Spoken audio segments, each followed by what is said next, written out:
Hello everyone, आज हम बात करेंगे सीटेट के प्रीवियस ईयर पेपर के बारे में। आज हम एनवायरनमेंट स्टडीज यानी कि पर्यावरण अध्ययन की बात करेंगे। इसमें हमारा पहला क्वेश्चन कह रहा है कि भारत की राजधानी की स्थिति के सापेक्ष लखनऊ उत्तर प्रदेश की राजधानी और जयपुर राजस्थान की दिशाएं क्रमशः हैं।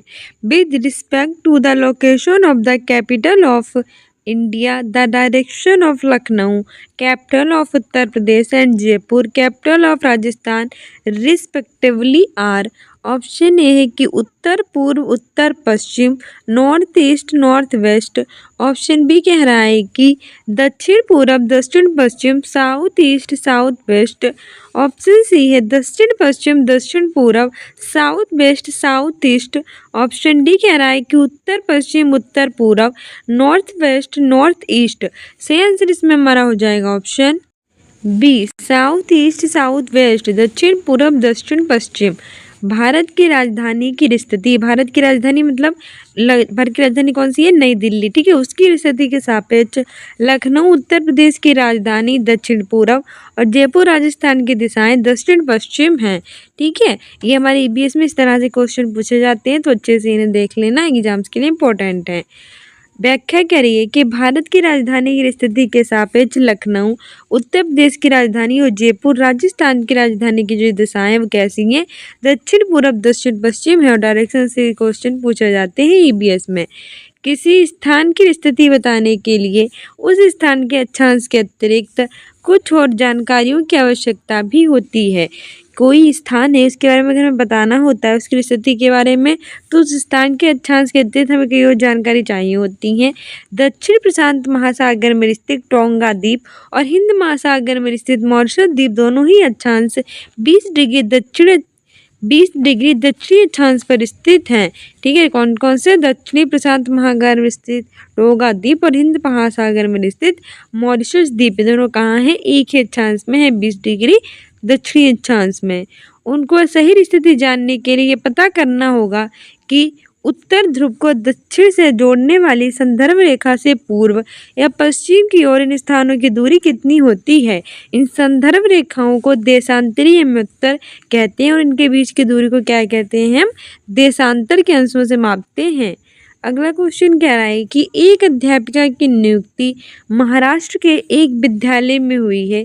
वह भोजन के विषय में पढ़ा रही है तथा वह भरगी वांगी का उदाहरण देती है, जो कि एक व्यंजन है जो बना है। A teacher is required in a school in Maharashtra. She is teaching about food and she gives an example of varli vangi which is a dish made of.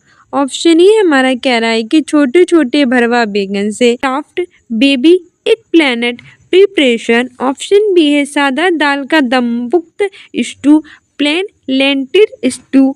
Option C है ताजी पॉमफ्रेट मछलियों का मलाईदार व्यंजन, creamy dish of fresh from fishes. Option D है आलू फूल गोभी तथा टमाटर की curry made of potatoes, cauliflowers and tomatoes. सही आंसर इसमें हमारा हो जाएगा ऑप्शन ए कि छोटे छोटे भरवा बैगन से। एक अध्यापिका की नियुक्ति महाराष्ट्र के विद्यालय में हुई है, मतलब एक जो टीचर है वो कहाँ नियुक्त हुई है? महाराष्ट्र के एक जो विद्यालय है वहाँ नियुक्त की गई है। वह भोजन के विषय में उन्हें पढ़ा रही है, तो भरगी वांगी का उदाहरण देती है। तो भरगी वांगी किससे बना होता है? तो छोटे छोटे भरवा बैंगनों से बना होता है, इसलिए हमारा ऑप्शन ए ही इसमें सही हो जाएगा, ठीक है। हमारा एक्सप्लेनेशंस कह रहा है एक अध्यापिका की नियुक्ति महाराष्ट्र के एक विद्यालय में हुई है। वे भोजन के विषय में पढ़ा रही है। टीचर है वो कौन सा उसके पास है? वो पढ़ा रही है किसके बारे में? भोजन के बारे में, यानी कि फूड के बारे में पढ़ा रही है। और उसमें भी किसके बारे में बताती है? भरली वांगी, ठीक है। भरली वांगी है उसका उदाहरण देती है, जो कि छोटे छोटे जो भरवा बैगन है उनके बारे में बताती है, ठीक है। ये भौगोलिक विविधता के कारण भारत के पश्चिमी भाग में व्यंजनों में बहुत विविधता होती है। बिल्कुल सी बात है, हमारे यहाँ एक तरह भौगोलिक विविधता है, ठीक है। भौगोलिक रूप से अलग अलग हैं, तो उधर के पश्चिमी भाग होते हैं उनके जो फूड आइटम वगैरह होते हैं वो कैसे होते हैं? बहुत ही अलग तरह के होते हैं। पुरानी संस्कृति और नई जगह की संस्कृति का आदान प्रदान होता है।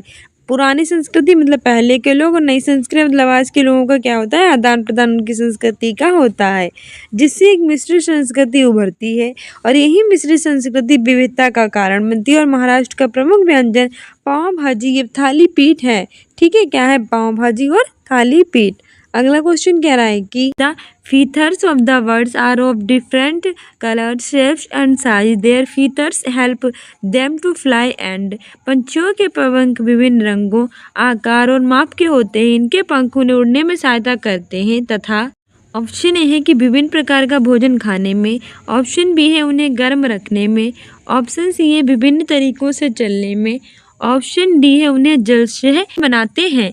Eat different types of food, keep them warm, walk in different ways, keep them water proof. Option A है बी और सी सही है। ऑप्शन बी है सी और डी सही है। ऑप्शन सी है बी, सी और डी सही है। ऑप्शन डी है बी, सी, डी सही है।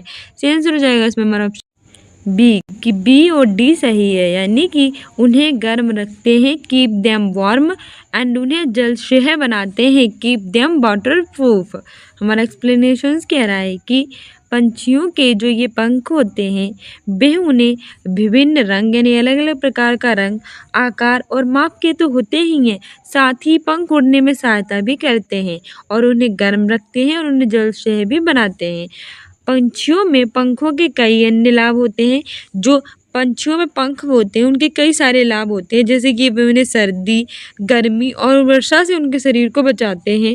देखो, ये पंख जो होते हैं पंछियों में, ये सिर्फ इसलिए नहीं दिए जाते हैं कि वो उड़ सकें, इसके अतिरिक्त कई सारे काम उनके और भी होते हैं कि वो उन्हें गर्म रखते हैं, उन्हें जलशय बनाते हैं, वे सर्दी गर्मी से उन्हें बचाते हैं। ठीक है, साथ ही रंगों से आपस में अपनी जाति की पहचान करते हैं और रंगों से पता चलता है किस जाति का कौन है। वास्तव में पंख पंछी की त्वचा का एक विशिष्ट श्रृंगार है जो पंछी के हवाई जीवन की आवश्यकता की पूर्ति करते हैं।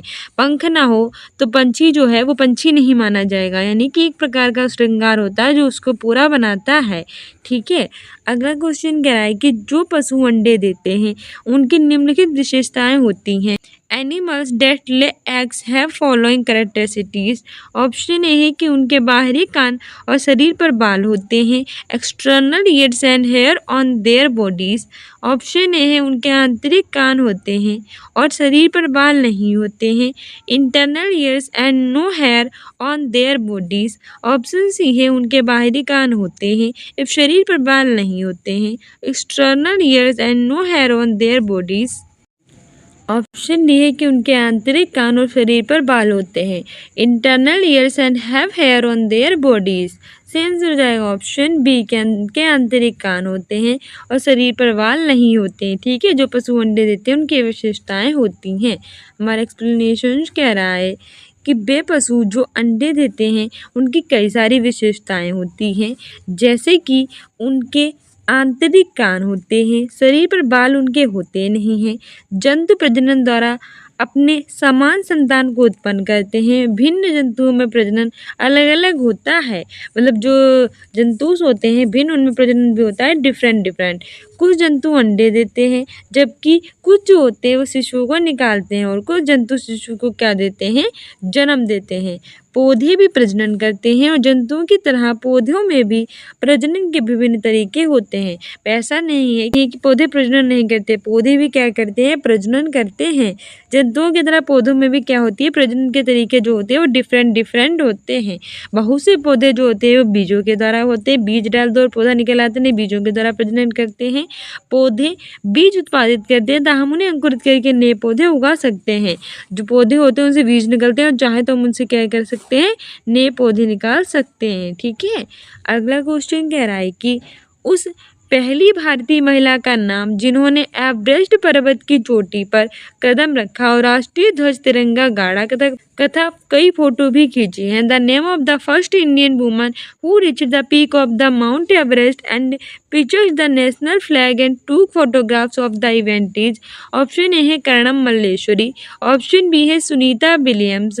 ऑप्शन सी है सूर्यमणि। ऑप्शन डी है बछेंद्री पाल। मोस्ट इंपॉर्टेंट है आंसर हो जाएगा ऑप्शन डी बछेंद्री पाल। वे पहली भारतीय महिला बछेंद्री पाल ही थी जिन्होंने एवरेस्ट की पर्वत चोटी पर क्या रखा था, कदम रखा था और राष्ट्रीय ध्वज तिरंगा को गाड़ा था और कई सारी फोटो भी खींची थी। ठीक है, बछेंद्री पाल हमारा सही आंसर हो जाएगा। हमारा एक्सप्लेनेशन भी कह रही है कि बछेंद्री पाल पहली भारतीय महिला हैं जिन्होंने एवरेस्ट पर्वत की चोटी पर कदम रखा और राष्ट्रीय ध्वज यानी तिरंगा को गाड़ा और कई सारी फोटो भी खींची। किसने खींची? बछेंद्री पाल ने। ये पहली भारतीय महिला थी। इन्होंने 23 मई 1984 के दिन में 1 बजे माउंट एवरेस्ट या नेपाली नाम सागर माथा, माउंट एवरेस्ट को हम नेपाल में किस नाम से पुकारते हैं ये भी पूछा जा चुका है, तो याद रखना सागर माथा कहते हैं। उस पे कदम रखा था। करीब 43 मिनट बाद वे दुनिया की सबसे ऊंची चोटी पर रही थी और इसके साथ ही बछेंद्री पाल भारत की पहली और संसार की 5वीं ऐसी महिला बन गई थी जिन्होंने एवरेस्ट पर क्या रखा था, कदम रखा था। ठीक है, आगे बढ़ते हैं। संकेत शिक्षक बच्चों को पर्वतारोहण में इस्तेमाल की जाने वाली चीज जैसे कि स्लिंग, पिन-टॉन, हंटर, शूज, स्लीपिंग वंग इत्यादि के चित्र दिखाकर इस पर चर्चा है वो भी करवा सकता है। अगला क्वेश्चन कह रहा है कि which of the following statements are true regarding Manipur. निम्नलिखित में से कौन सा कथन मणिपुर के संबंध में सही है? ऑप्शन ए है कि मणिपुर का अर्थ है जेवरों का देश, Manipur means land of jewellers. Option B है लावनी मणिपुर का लोक नृत्य है, Lavani is the folk dance of Manipur. Option C है लोकटक ताल जाना जाता है फुमदी नामक गोलाकार तैरते हुए दलदलों के लिए। Loktak lake is known for circular floating strums called phumdi. Option D है मणिपुर बांस की उत्पादन का सबसे बड़ा उत्पादक है, Manipur is the largest producer of bamboo products. Option A है ओनली ए, केवल एक सही है। ऑप्शन बी है ए, C and D, A C और डी सही है। ऑप्शन सी है A B and C, A B और सी सही है। ऑप्शन डी है ए और सी यानी कि ए और सी सही है। सही आंसर हो जाएगा हमारा option C. Option B A C and D, A C और डी सही है।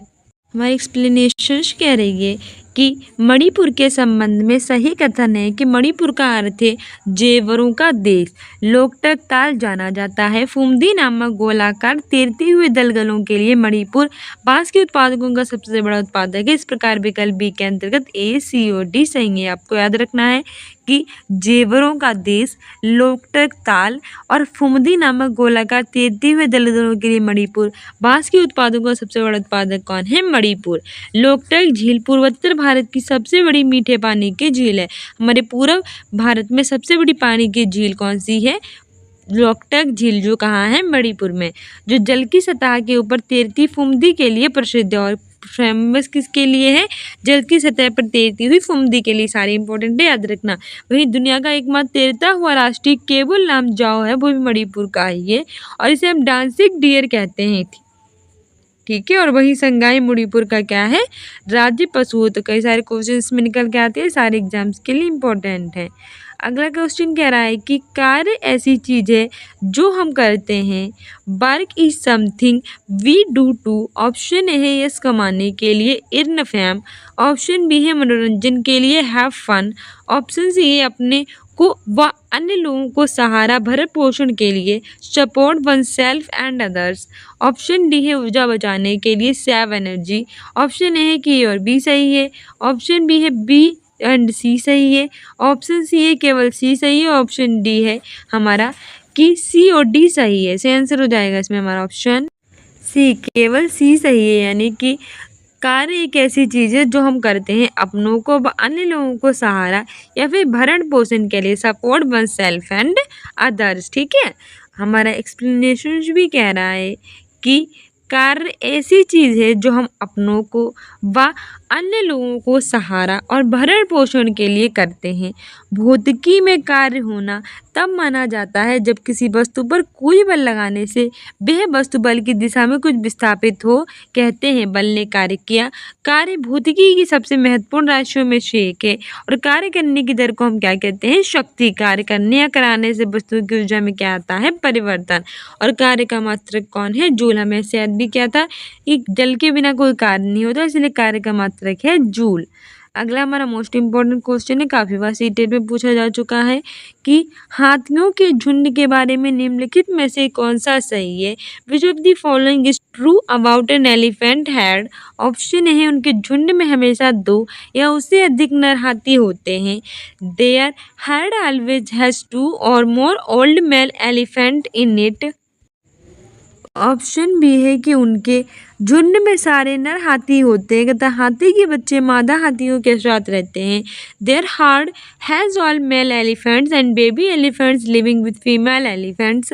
ऑप्शन सी है नर हाथी झुंड के साथ 14-15 वर्ष की आयु तक रहते हैं। Male elephants live in the herd till they are 14-15 years old. Option D है उनके झुंड में केवल मादाएं तथा हाथियों के बच्चे रहते हैं। Their head has only female and baby elephants. Choose the correct option, सही विकल्प चुनना है।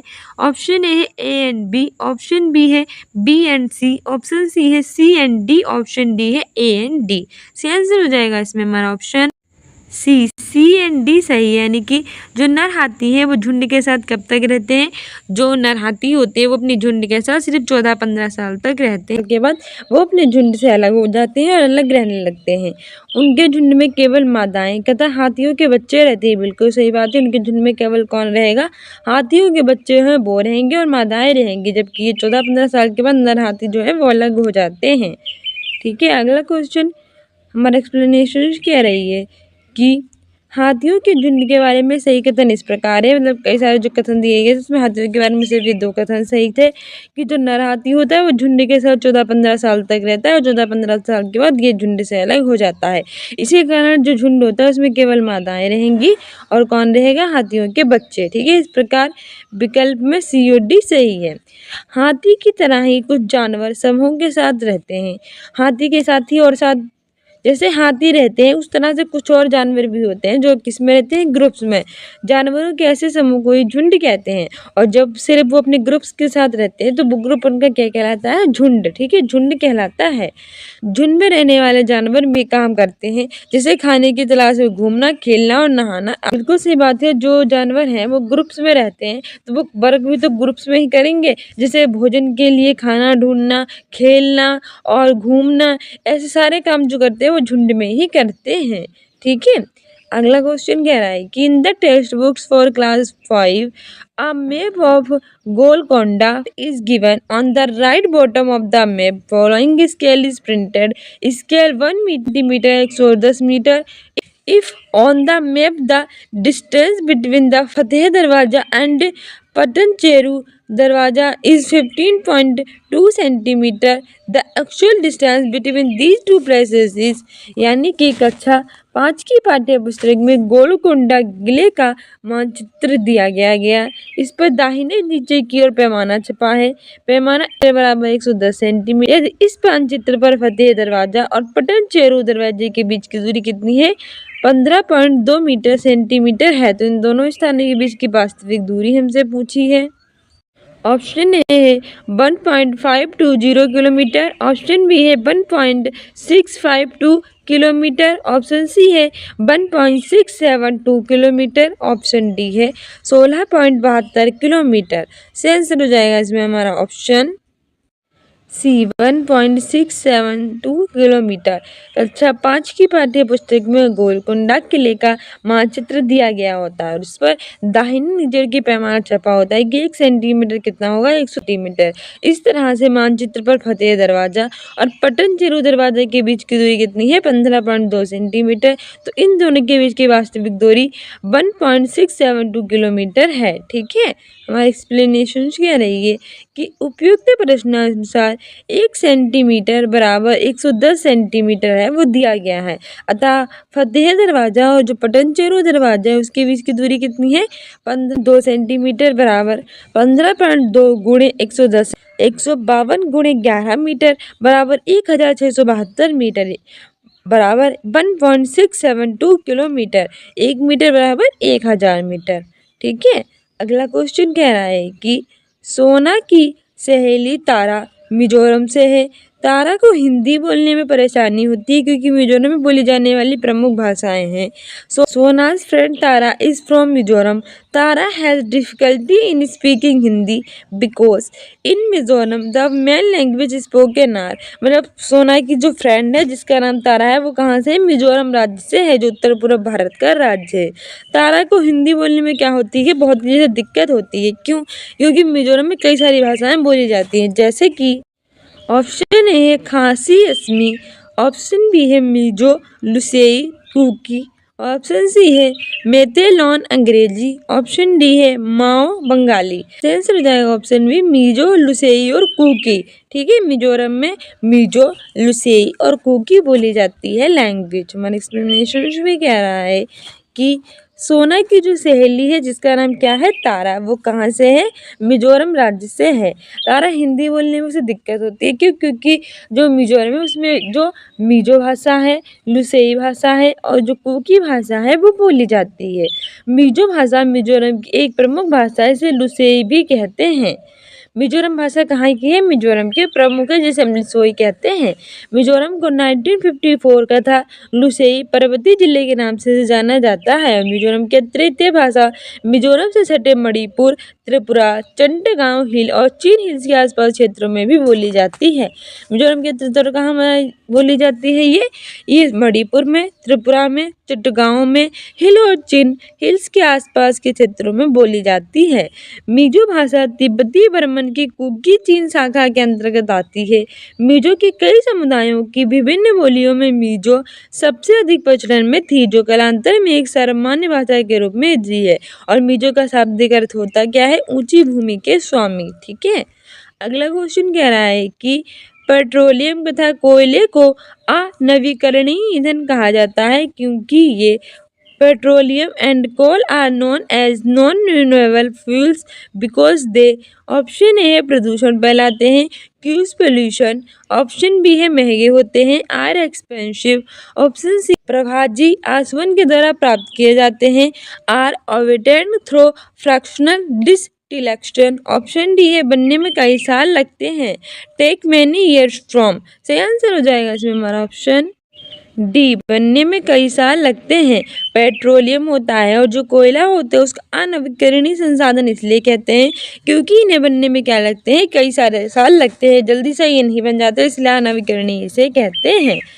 हमारी एक्सप्लेनेशंस कह रही है कि पेट्रोलियम तथा जो कोयला है उसको हम क्या कहते हैं? अनवीकरणीय संसाधन। ये भी पूछ सकता है, कई बार एग्जाम में पूछा भी जा चुका है कि अनवीकरणीय संसाधन कौन कौन से हैं। तो पेट्रोलियम और कोयला है, और पेट्रोलियम और कोयला क्या है? तो अनवीकरणीय संसाधन है। ठीक है, कैसे भी पूछ सकता है। इन्हें बनने में कई साल लगते हैं। संपत्तियों के आधार पर संसाधन कितने प्रकार के होते हैं? तो 2 प्रकार के। पहला होता है नवीकरणीय संसाधन, दूसरा होता है अनवीकरणीय संसाधन। अच्छा, अनवीकरणीय संसाधनों का विकास एक लंबे भूवैज्ञानिक अंतराल में होता है। जो अनवीकरणीय संसाधन होते हैं उनका विकास कैसे होता है? एक लंबे भूवैज्ञानिक अंतराल के आधार पर होता है। और जीवाश्म ईंधन इस प्रकार के उदाहरण होते हैं। और इसके कौन से उदाहरण है? खनिज और जीवाश्म। इनके बनने में लाखों वर्ष लग जाते हैं। इनमें से कुछ संसाधन जैसे धातुएं पुनः चक्रीय होती है और कुछ संसाधन जैसे जीवाश्म ईंधन अचक्रीय हैं, एक बार के प्रयोग के साथ ही खत्म हो जाते हैं। और इसमें भी कुछ संसाधन ऐसे होते हैं जो पुनः चक्रीय होते हैं, यानी वो फिर से बनाए जा सकते हैं, उनका चक्र चलता रहता है। लेकिन कुछ होते हैं जिनका चक्र अपने आप समाप्त हो जाता है, वो एक बार नहीं बनाए जा सकते हैं। ठीक है, वहीं सतत पोषणीय आर्थिक विकास का अर्थ है कि विकास पर्यावरण को बिना नुकसान पहुंचाए और वर्तमान विकास की प्रक्रिया भविष्य की पीढ़ियों की आवश्यकता की अवहेलना ना करें। वहीं अगर हमें अब क्या करना चाहिए कि अपने पर्यावरण को बिल्कुल भी नुकसान नहीं पहुंचाना चाहिए, क्योंकि पर्यावरण को नुकसान पहुंचाने से हमारा जीवन अंधकार में चला जाता है। ठीक है, नवीकरणीय और अक्षय ऊर्जा के संसाधन है सौर ऊर्जा। ये देखो, ये वाली आपकी जो लाइन है ये मोस्ट इम्पॉर्टेंट है, क्योंकि ये बहुत बार हमारे सीटेट के पेपर में रिपीट हुई है। इसमें नवीकरणीय जिसके से हम अक्षय यानी कि अक्षय ऊर्जा कहते हैं, जिसमें सौर ऊर्जा, पवन ऊर्जा, ज्वारीय ऊर्जा, जल विद्युत ऊर्जा, बायोमेस, जल विद्युत ऊर्जा बायोमास और जैव ईंधन है। अनवीकरणीय ऊर्जा जिसे हम कोयला, पेट्रोलियम तथा प्राकृतिक गैस है। तो आपसे पूछ लेगा कि नवीकरणीय ऊर्जा के उदाहरण कौन कौन से हैं, तो सौर ऊर्जा है, पवन ऊर्जा है, ज्वारीय ऊर्जा है, जल विद्युत ऊर्जा है, बायोमास और जैव ईंधन है। अनवीकरणीय ऊर्जा के उदाहरण कौन कौन से हैं, कोयला, पेट्रोलियम और प्राकृतिक गैस है।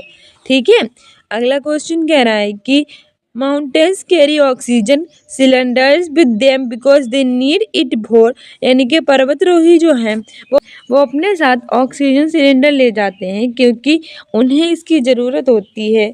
ऑप्शन ए हमारा है कि खाना पकाने के लिए, क्योंकि पर्वतों में ईंधन की उपलब्धता कम होती है।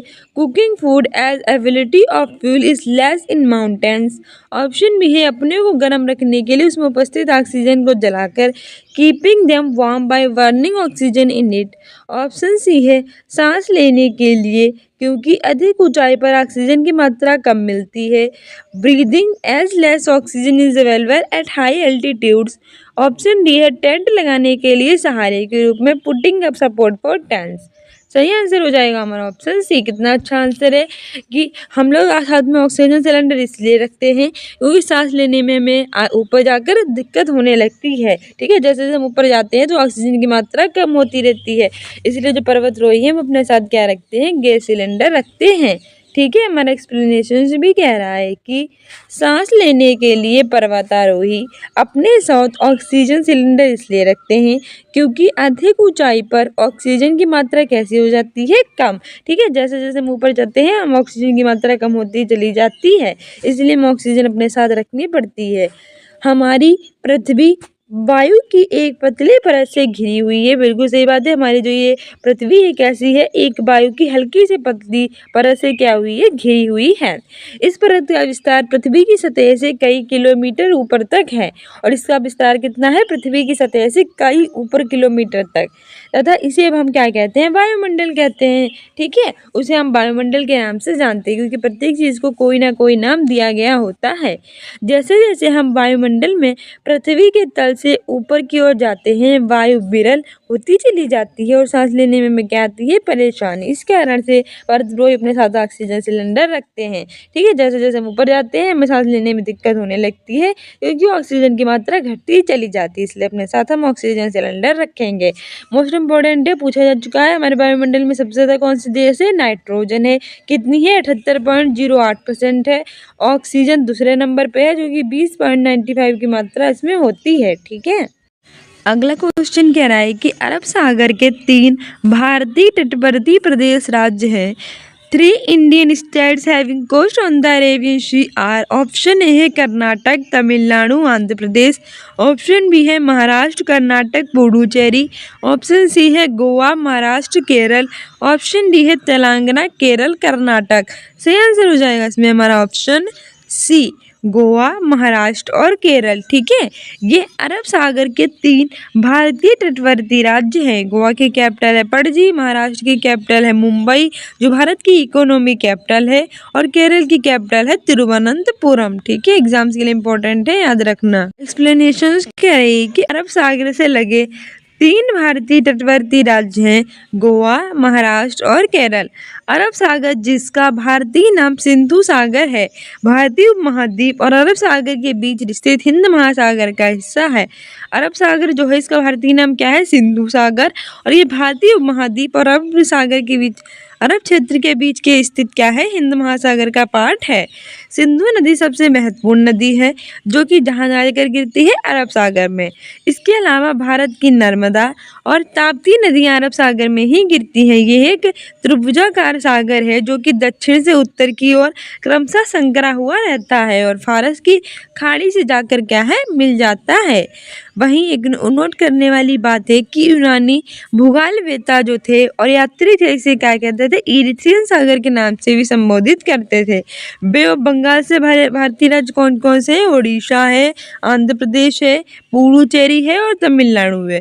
तो ये भी आपसे पूछ सकता है कि बे ऑफ बंगाल से लगे भारतीय राज्य कौन कौन से हैं, तो उड़ीसा, आंध्र प्रदेश, पुडुचेरी और तमिलनाडु है। उड़ीसा की कैपिटल है भुवनेश्वर, चीफ मिनिस्टर है नवीन पटनायक, गवर्नर है रघुवर दास। आंध्र प्रदेश की कैपिटल है विशाखापट्टनम, उत्तरी भारत के केंद्र शासित प्रदेश है। अगला क्वेश्चन कह रहा है कि राजस्थान का पारंपरिक नृत्य जिसमें घूंघट वाली महिला नृत्यांगनाएं सिर पर 7 से 9 पीतल के घड़ों को संभालती हैं क्या कहलाती हैं?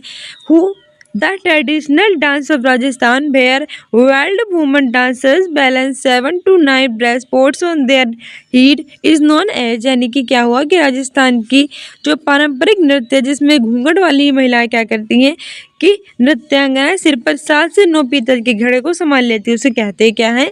ऑप्शन ए है कालबेलिया नृत्य, ऑप्शन बी है कथक नृत्य, कथक नहीं होगा क्योंकि उत्तर भारत में किया जाता है, ऑप्शन सी है तेरह ताली नृत्य, ऑप्शन डी है भवाई नृत्य। आंसर हो जाएगा ऑप्शन डी भवाई नृत्य। राजस्थान का वह पारंपरिक नृत्य जिसमें घूंघट वाली जो महिलाएं होती हैं नृत्यांगनाएं वो सिर पर 7 से 9 पीतल के घड़ों को संभालती हैं, भवाई कहलाता है। हमारा एक्सप्लेनेशन कह रहा है कि राजस्थान का पारंपरिक नृत्य जिससे घूंघट वाली महिला नृत्यांगनाएं सिर पर 7 से 9 पीतल के घड़ों को संभाल लेती हैं, इसे हम कहते हैं भवाई नृत्य। भवाई पश्चिमी राजस्थान में किया जाने वाला एक स्टंट नृत्य है और ये कहाँ किया जाता है?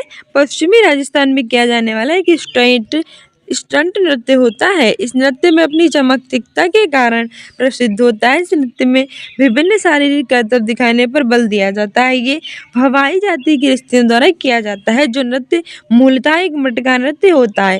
ठीक है, इस नृत्य को हम क्या कहते हैं? मटका नृत्य भी कहते हैं क्योंकि महिलाएं क्या रखती हैं? सर पे मटका 7 से 9 रखती हैं। ठीक है, और साथ ही ये भवाई जाति की स्त्रियों के द्वारा भी किया जाता है।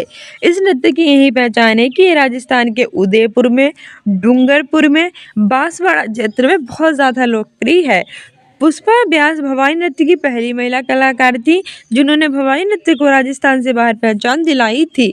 तो आपसे इसमें ऐसे क्वेश्चन पूछ लेता है कि जो हमारा भवाई नृत्य है उसको किसके द्वारा किया जाता है? तो भवाई जाति के द्वारा किया जाता है। इसे महिलाएं करती हैं। इसे हम एक स्टंट नृत्य भी कहते हैं। इसमें 9 मटके या फिर 7 मटके अपने सर पर महिलाएं रखती हैं और ये राजस्थान के पश्चिमी राजस्थान में किया जाता है, विशेषकर उदयपुर, डूंगरपुर, बांसवाड़ा क्षेत्र में।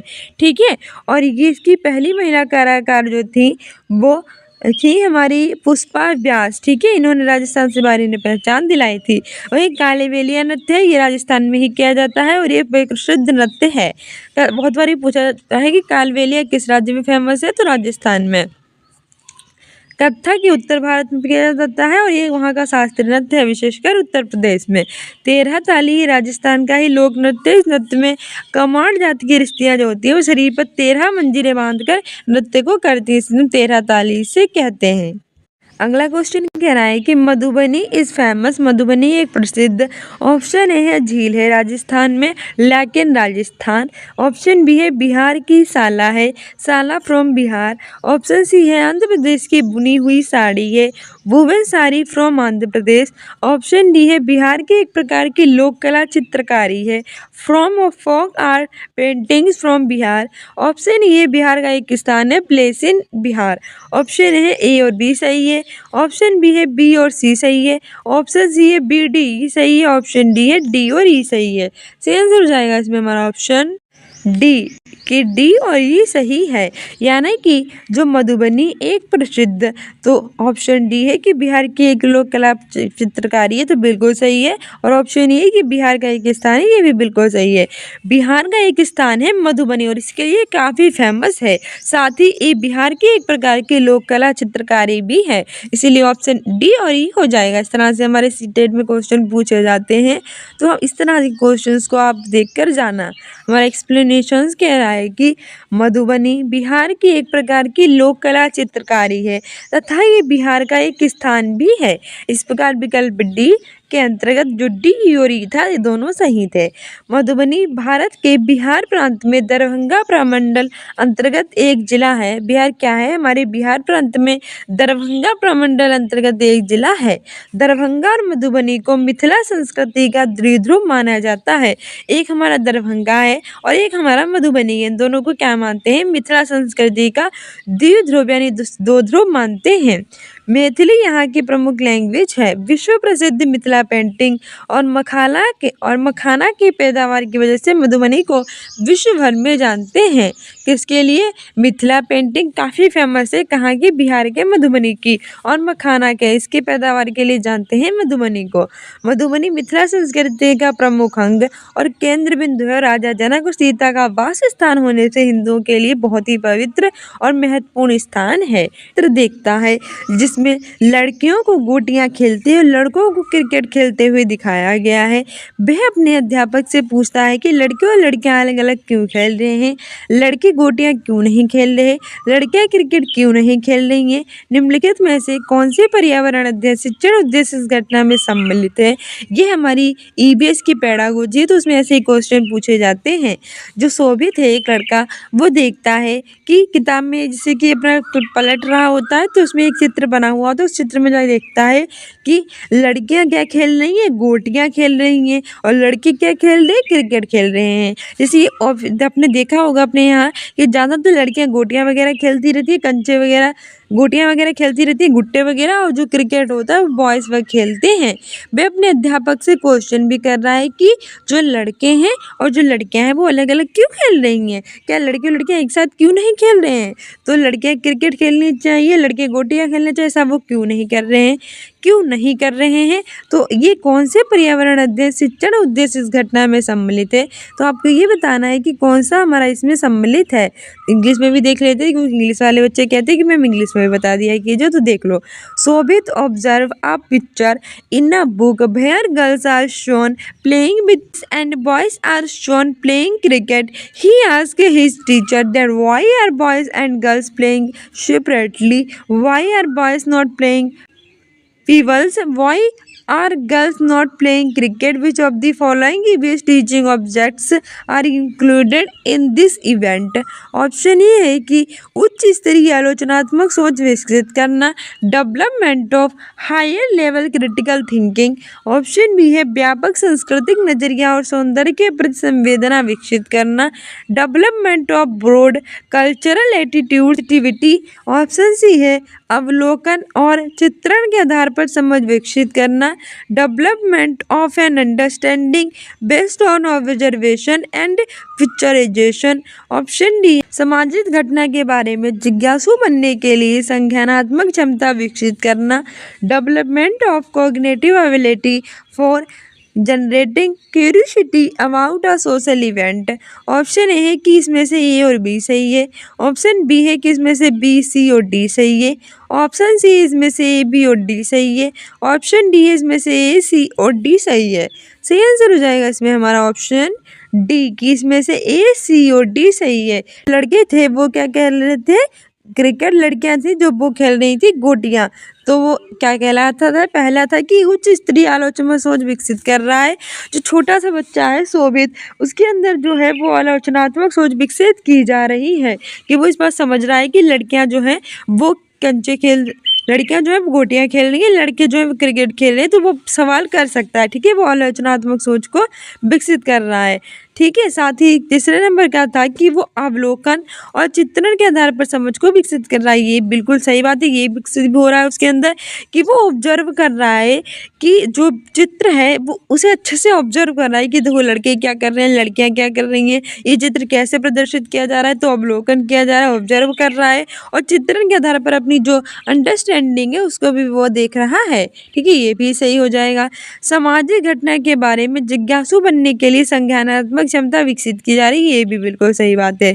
वो क्या बन रहा है, जिज्ञासु स्वभाव का बनना है कि अच्छा लड़के यहाँ हैं वो गोटियां ही क्यों खेल रही है, क्रिकेट क्यों नहीं, लड़के हैं वो क्रिकेट ही क्यों खेल रहे हैं, गोटियां क्यों नहीं। तो इसके अंदर सवाल जो है वो जिज्ञासा यानी क्यूरियोसिटी लाती हैं।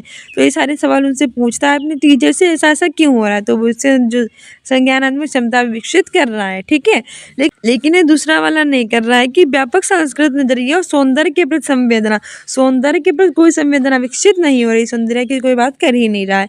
तो दूसरा नहीं कर रहा है, बाकी सभी कर रहे हैं, इसलिए हमारा ऑप्शन डी वाला सही हो जाएगा कि सी और डी सही है। देखो ऐसे क्वेश्चन बहुत ज़्यादा ईवीएस में पूछे जाते हैं और पेडागोजी में तो बहुत ही ज़्यादा, तो अच्छे से इन्हें देख कर जाना। हमारा एक्सप्लेनेशन भी कह रहा है कि शोभित किताब में एक चित्र देखता है जिसमें लड़कियां गोटियां खेलती हैं, लड़के क्रिकेट खेलते हैं। एक हमारे पास बुक है, उसमें हमने देखा है कि शोभित ने देखा है कि जो लड़कियां हैं गर्ल्स है वो खेल रही हैं गोटियां, जो बॉयज से लड़के वो खेल रहे हैं क्रिकेट। तो अपने अध्यापक से वो प्रश्न पूछने लगता है कि लड़के और लड़कियां अलग अलग क्यों खेल रहे हैं, लड़कियां गोटियां क्यों नहीं खेल रही हैं, लड़के क्रिकेट क्यों नहीं खेल रहे हैं। ये सब पर्यावरण शिक्षण के उद्देश्य इस घटना से उनके अंदर उच्च स्तरीय आलोचनात्मक सोच विकसित कर रहे हैं। अवलोकन यानी कि ऑब्जर्वेशन और चित्रण के आधार पर उनके अंदर समझ विकसित कर रहे हैं और समाज की घटना के आधार में उन्हें जिज्ञासु बनाने के लिए संज्ञानात्मक क्षमता भी उनके अंदर विकसित कर रहे हैं। ठीक है, अगला क्वेश्चन कह रहा है कि पर्यावरण अध्ययन के एक शिक्षक के रूप में आप कक्षा सेकंड के अपने विद्यार्थियों के समक्ष विषय ऋतुएं प्रस्तावित करना चाहते हैं। निम्नलिखित में से कौन एक उत्तम शिक्षण शास्त्रीय युक्ति होगी। As an EVS teacher, you want to introduce the theme of seasons to your learners of class second. Which one of following would be the best pedagogical strategy? यानी कि आप हैं वो एक टीचर है। देखो इसमें आपको क्या मान लिया जाता है, एक टीचर ही माना जाता है, क्योंकि आप सीटेट का एग्जाम देने के बाद आपसे ऐसा की जाती है कि आप मेन एग्जाम देने के बाद पास हो जाएंगे। ठीक है, सीटेट जो है वो एक हमारा क्वालिफाई एग्जाम होता है, इसीलिए हमसे टीचर होने के सारे क्वेश्चन पूछे जाते हैं। और आपसे यही पूछ रहा है कि आप इन्वायरमेंट के एक टीचर हैं, यानी कि जो सा सब्जेक्ट होता है उसके एक टीचर आपको मान लिया जाता है। इन्वायरमेंट है तो इन्वायरमेंट का, हिंदी है तो हिंदी का, मैथ है तो मैथ का, एसएसटी है तो एसएसटी, इंग्लिश है तो इंग्लिश का, सीडीपी है तो सीडीपी का। और ये हम ईबीएस पढ़ रहे हैं, ईबीएस की पेडागोजी, तो ईबीएस की पेडागोजी में आपको ईबीएस का टीचर माना जाता है। ठीक है, उसी तरह आपको आंसर देने होते हैं। तो आप ईबीएस पढ़ा रहे हैं, आप एक टीचर हैं ईबीएस के, और एक अच्छा सेकेंड के विद्यार्थी के सामने देखो आपको कहा भी गया है कि क्लास सेकंड का बालक है, उसके सामने आपको जो ऋतुएं हैं, ठीक है, वो प्रस्तावित करना है। तो आप किस शिक्षण शास्त्रीय युक्ति को बनाएंगे, तो 4 शिक्षण शास्त्रीय युक्ति आपके सामने दी गई होंगी और आपको बताना है आप किसका प्रयोग करेंगे। ऑप्शन ए है कि सम प्रत्यय ऋतुएं समझाने के लिए चार्ट और पुस्तकों का प्रयोग। Use charts and books to explain the concept of seasons. Option B है कि श्याम पट्ट पर लिखे विषय ऋतुओं को बाद में समझाने के लिए ऋतुओं के वीडियो का उपयोग। Use video of seasons to later explain seasons on blackboards. Option C है ऋतुओं पर लिखे लेख पढ़ने के लिए समाचार पत्रों का उपयोग। Use newspapers to read about articles on seasons. Option D कह रहा है हमारा कि ऋतुओं के विषय में रुचि का विकास करने के लिए भोजन की आदतों, पहनने के वस्त्रों, संदर्भित स्थानीय साहित्य का उपयोग।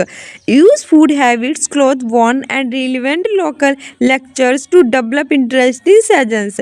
ऋतुएं पढ़ाने के लिए क्लास सेकेंड में आप इन्वायरमेंट के टीचर हैं, तो किसका प्रयोग करेंगे। सबसे अच्छा हमारा आंसर है ऑप्शन डी कि हम ऋतुओं के विषय में रुचि का डेवलपमेंट करने के लिए, यानी इंटरेस्ट का डेवलपमेंट करने के लिए भोजन की जो आदतें होती हैं, पहनने के जो वस्त्र होते हैं और संदर्भित स्थानीय साहित्य का जो उपयोग होता है उसका हम प्रयोग करेंगे। ऑप्शन डी सही हो जाएगा। ठीक है, हमारा एक्सप्लेनेशंस भी कह रहा है कि पर्यावरण अध्ययन के टीचर होने के नाते क्लास सेकेंड में आप पढ़ा रहे हैं, तो आप इस विधि का प्रयोग करेंगे जिससे बच्चे अच्छे से सीखें। जैसे कि ऋतुओं के विषय में रुचि का डेवलपमेंट करने के लिए, यानी कि इन्वायरमेंट स्टडीज के जो ऋतुओं से आता है हमारा, उसमें बच्चों का इंटरेस्ट पैदा हो, वो उसके बारे में अच्छे से उसका डेवलपमेंट हो, बच्चे से उनका विकास हो, उनके पढ़ाने के लिए, उन्हें समझने के लिए। उसके लिए हम भोजन की जो आदतें हैं, पहनने के जो वस्त्र हैं और संदर्भित स्थानीय साहित्य का जो उपयोग है वो हमारे लिए क्या होगा, उपयुक्त होगा। साथ ही मानसूनी जलवायु की विशेषता एक विशिष्ट मौसमी प्रतिरूप होता है। मानसूनी जलवायु की विशेषता क्या होती है, एक विशिष्ट मौसमी प्रतिरूप। ये ऋतु से दूसरे ऋतु के में मौसम की अवस्थाओं में बहुत अधिक परिवर्तन होता है। इसमें क्या होता है कि एक ऋतु से दूसरे ऋतु में मौसम की अवस्थाएं होती है, इसमें बहुत सारा परिवर्तन इसमें क्या होता है कि एक ऋतु से दूसरे ऋतु में जो मौसम की अवस्थाएं होती है बहुत ज़्यादा परिवर्तन हमें देखने को मिलता है। विशेषकर देश के आंतरिक भागों में यह परिवर्तन अधिक मात्रा में परिलक्षित होता है। तटीय क्षेत्रों के तापमान बहुत अधिक भिन्नता नहीं होती, यद्यपि वर्षा के प्रारूपों में भिन्नता होती है। मतलब जो आंतरिक भाग होता है विशेषकर देश के, उसमें ज़्यादा परिवर्तन होता है, तटीय क्षेत्रों में इतना हमें देखने को नहीं मिलता तापमान में। ठीक है, यहाँ वर्षा के प्रारूपों में भिन्नताएं होती हैं। अगला क्वेश्चन कह रहा है कि निम्नलिखित में से कौन से कथन आकलन की प्रकृति की सही व्याख्या करते हैं। Which of the following statements are the correct description of the nature of assessment. Option A है कि शिक्षण अधिगम की प्रक्रिया का एक अंग है जो सतत चलता रहता है। It is a part of teaching learning process that is continuous. Option B है कि विद्यार्थियों की उपलब्धि स्तर पर क्या नहीं आता है के बारे में अवगत कराता है। It accounts about the achievement level of student and what they don't know. Option C है सीखने में आई बाधाओं का पता लगाकर उन्हें दूर करने में सहायक है। It diagnose the handles in learning and helps in their removal. और ऑप्शन डी है कि विद्यार्थियों की सीखने की प्रवृत्ति, रुचि और पूर्व अनुभव के बारे में अवगत कराता है। It accounts about the tendency to learn, interacts and prior experience of students. Option A है कि इसमें से ए, बी और सी सही है। ऑप्शन बी है कि इसमें से बी, सी और डी सही है। ऑप्शन सी इसमें से ए, सी और डी सही है। ऑप्शन डी है कि इसमें से ए, बी और डी सही है। सही आंसर हो जाएगा इसमें से हमारा ऑप्शन सी, कि इसमें से हमारा ए, सी और डी सही है। आकलन की प्रकृति की सही व्याख्या कौन करता था? तो ऑप्शन ए बिल्कुल सही करता था कि शिक्षण अधिगम की प्रक्रिया का एक अंग था जो सतत चलता रहता था। सतत मतलब लगातार चलता रहता था, कंटिन्यूस चलता रहता था, कभी जो नहीं रुकता उसे सतत कहते हैं। ठीक है। और शिक्षण अधिगम की प्रक्रिया में क्या होता है कि आकलन की प्रकृति होती है वो हमेशा चलती रहती है, कभी रुकती नहीं है, क्योंकि आकलन के दौरान हमें पता चलता है कि बच्चों ने कितना सीखा है और अभी कितना सीखना बाकी है। वहीं विद्यार्थियों की उपलब्धि के स्तर क्या नहीं आता है के बारे में अवगत कराता है। बिल्कुल सही बात है। आकलन से हमें पता चलता है कि बच्चों ने कितना सीख लिया है, कितना अभी उसे सीखना बाकी है और कितना अभी उसने नहीं सीख पाया, यानी कि उसे क्या आता है और क्या नहीं आता है। ठीक है। उपलब्धि स्तर में ये भी हम देखते हैं। तीसरा कह रहा था कि सीखने में आई बाधाओं का पता लगाकर उन्हें दूर करने में सहायक है। तो ये भी बिल्कुल सही बात है कि सीखने में जो बाधाएं आती हैं उसका भी पता लगाता है और उसे दूर। तीसरा कह रहा है कि सीखने में आई बाधाओं का पता लगाकर उन्हें दूर करने में सहायक है। तो ये भी बिल्कुल सही बात है कि सीखने में क्या क्या प्रॉब्लम्स आती है वो हम आकलन के द्वारा ही जानते हैं और उसका पता लगाकर उन्हें दूर करते हैं। ठीक है। इस तरह से हमारा ये और भी सही था। ठीक है। और डी वाला भी हमारा सही था कि विद्यार्थियों की सीखने की प्रवृत्ति, रुचि और अनुभव के बारे में भी क्या अवगत कराती है, यानी कि विद्यार्थियों के सीखने में कितनी प्रवृत्ति है, कितना उसका इंटरेस्ट है, कितना उसने सीख लिया है, कितना उसका इंटरेस्ट नहीं बचा, किस तरह से इंटरेस्ट डेवलपमेंट कर सकते हैं इंटरेस्ट का, यही सब सिखाता है। इसीलिए ऑप्शन सी सही है कि ए, सी और डी सही है। हमारा एक्सप्लेनेशंस कहता है कि शिक्षण अधिगम की प्रक्रिया में, शिक्षण अधिगम मतलब टीचिंग लर्निंग, यानी कि अच्छा बच्चे से उस सीखे, अच्छे से उसके बारे में उसके जो एक प्रोसेस होती है उसके अंग है, सतत चलता रहता है, ये हमेशा चलता रहता है और इसमें बाधाओं का भी पता लगाता है और उसे दूर करने में भी सहायता करता है। उसने सीखने की जो प्रवृत्ति होती है, उसका इंटरेस्ट होता है, उसका पूर्व अनुभव होता है, उसके बारे में अवगत कराता है, नहीं बताता है हमें। तो इस तरह से ये सी और डी सही है। ठीक है।